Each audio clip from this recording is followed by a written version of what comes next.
Hello, today I'm going to show you how to change a Garmin watch face on a Garmin Extend 2X Solar. Quick disclaimer, this is going to work on every Garmin. So, what is a Garmin watch face? This is just the screen, the options that can display on the Garmin screen, and to change it, you just need to press the menu up button for about 2 seconds. As you can see, the watch face menu has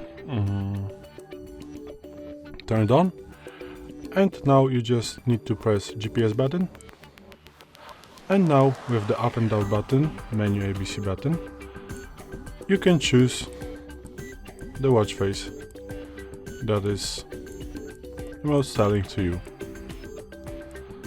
For me, this is pretty nice, so now you just need to press GPS button, and to apply it you can also press the GPS button.